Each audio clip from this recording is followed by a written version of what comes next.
Hello everyone, welcome to yummy recipes. ఈరోజు వీడియోలో ఒక హెల్దీ సూప్ రెసిపీని చూపిస్తున్నాను. ఈ వింటర్ సీజన్లో వేడివేడిగా సూప్స్ తాగాలని అనిపిస్తూ ఉంటుంది కదా. అందుకే ఈరోజు నేను హెల్దీగా రాగి సూప్ని ఎలా చేసుకోవాలో చూపిస్తున్నాను. చాలా చాలా బాగుంటుంది. ఇంట్లో అందరికీ కూడా నచ్చుతుంది. పిల్లలు పెద్దవాళ్ళు అని తేడా లేకుండా అందరూ కూడా చాలా ఇష్టంగా తాగేస్తారు. మరి ఈ సూప్ కోసం ఇక్కడ నేను ఒక గిన్నెలోకి ఒక 3 స్పూన్స్ రాగి పిండి తీసుకుంటున్నాను. ఇందులోనికి కొద్దిగా వాటర్ వేసి ఒకసారి అంతా కూడా కలిసే విధంగా కలుపుకోవాలి. ఇలా కలుపుకొని పక్కన పెట్టేసుకోవాలి.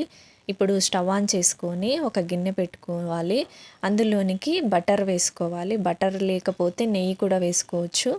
ఇందులోకి సన్నగా తరిగిన ఆనియన్స్, క్యారెట్, క్యాబేజ్, పచ్చిమిర్చి వేసుకోవాలి. నేను నా దగ్గర ఉన్న వెజిటేబుల్స్ వేస్తున్నాను. మీ దగ్గర ఉన్నవి వేసుకోవచ్చు.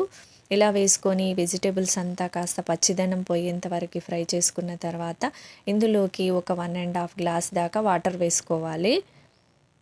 ఇప్పుడు తగినంత సాల్ట్ వేసుకొని ఒకసారి కలుపుకొని ఈ వాటర్ని బాగా మరగనివ్వాలి.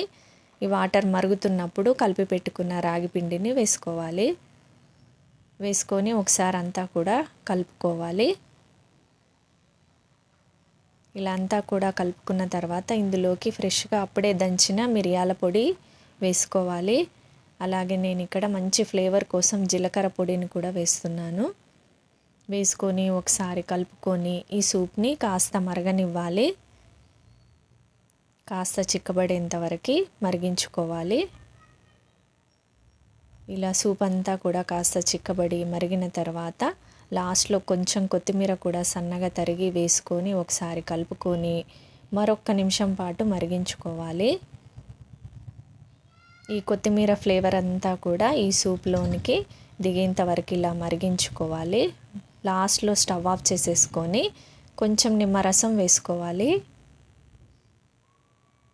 వేసుకొని ఒక్కసారి కలుపుకున్నామంటే హెల్దీగా సూప్ రెడీ అండి. ఈ చల్లని వాతావరణంలో ఈవినింగ్ టైంలో వేడివేడిగా ఈ సూప్ని ఎంజాయ్ చేయండి. చాలా చాలా బాగుంది. వీడియో కనుక నచ్చినట్టయితే ప్లీజ్ లైక్ చేయండి, షేర్ చేయండి, సబ్స్క్రైబ్ చేసుకోండి. Thank you for watching.